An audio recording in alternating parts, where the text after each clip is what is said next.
and welcome to Clear Skies Astro. I'm Gustavo Maestre, and today we're going to be continuing our series, which is reviewing different astrophotography setups to meet your needs. In today's review, we're going to be reviewing a telescope, using a guide scope, and a dedicated full-color Astrocam mounted on a German equatorial mount.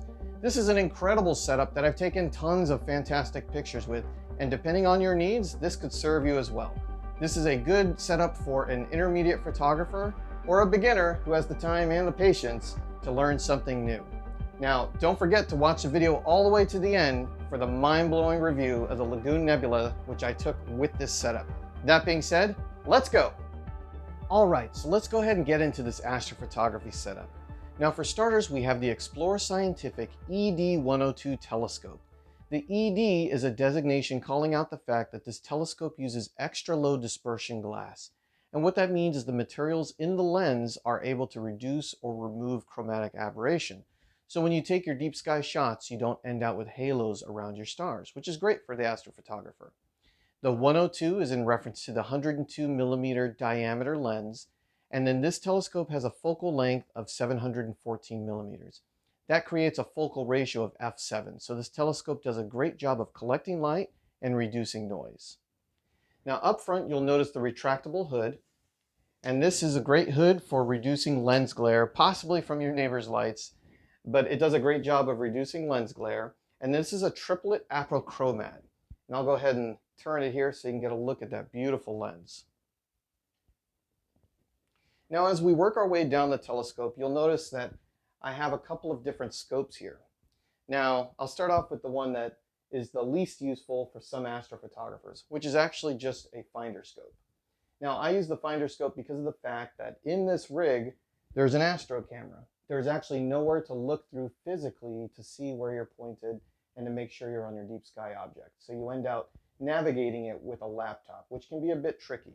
So I stick a finder scope on here just because it gives me a visual reference when I'm trying to find my deep sky objects. Now down here, I have my guide scope. Now this guide scope actually goes into the finder chute of the telescope, and it's made of a couple of different components. So you have the scope itself, and then you have the guide camera. They do come apart. This camera here is actually the ZWO ASI 120mm. On the back, there's a connection that you can use for your auto guiding of your mount. And this guide scope is an Orion 50mm guide scope. And like I had mentioned, it just slides right into your finder scope shoe. This telescope does come with one shoe, and you do have the option of adding a second, where I added that finder scope. Now here towards the back, you'll see the rack and pinion focuser. There is fine-tuned focusing on the opposite side of the telescope. And then as you work your way back, you will notice extension tubes. Now these extension tubes do come with the telescope and are necessary for astrophotography.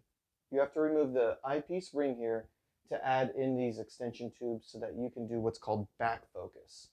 So back focus gives enough space so that this telescope can focus the light on the sensor of your camera. The other thing that you'll notice is this telescope requires a field flattener. So the field flattener takes the curvature of the lens and flattens it out. Otherwise, without a field flattener, you can end out with oval stars in the corners of your picture. This is a HoTech field flattener, and I can confirm that it does do a great job of giving you end-to-end pinpoint stars across the field of view. Now, that's great for your full-frame cameras or an APS-C size sensor. The other thing that you'll notice at the front here is a filter. So in this case, I have the Optolong L-Enhanced filter screwed on to the field flattener. Some people will also use a focal reducer.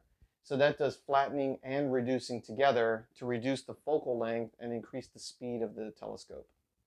Now this all connects to the Astro camera. So in this case, we have a dedicated Astrocam. And this one here is the ASI 2600 MC Pro. It's a single shot Astrocam, full color, where you just take one shot for your astrophotography.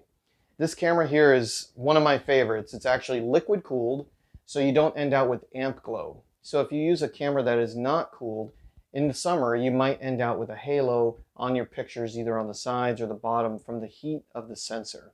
In this case, you take the camera and you cool it all the way down below 0, so you don't end out with any kind of amp glow.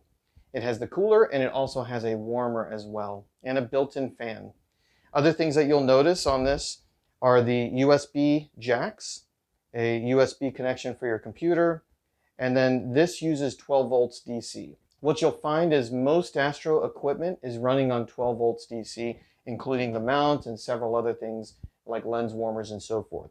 Now this is an excellent, high-performing, dedicated Astro cam.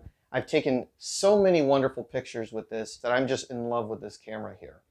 Now this does go ahead and screw back here on the back of the telescope.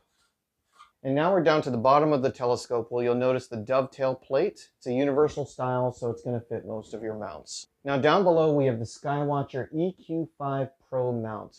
Now this is a German equatorial mount and it has the go-to function.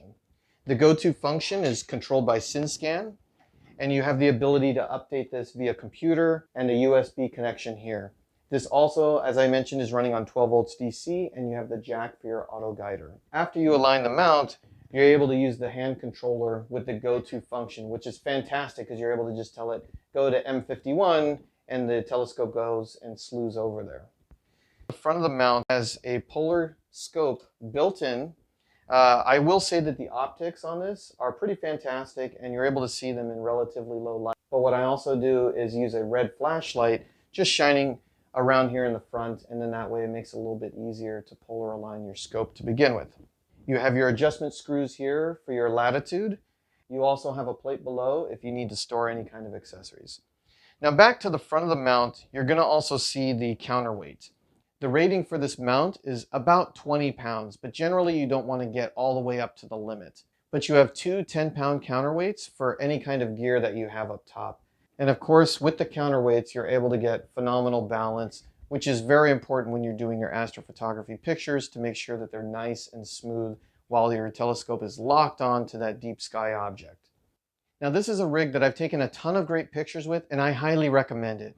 Now if you found this information useful or helpful, don't forget to like and subscribe down below.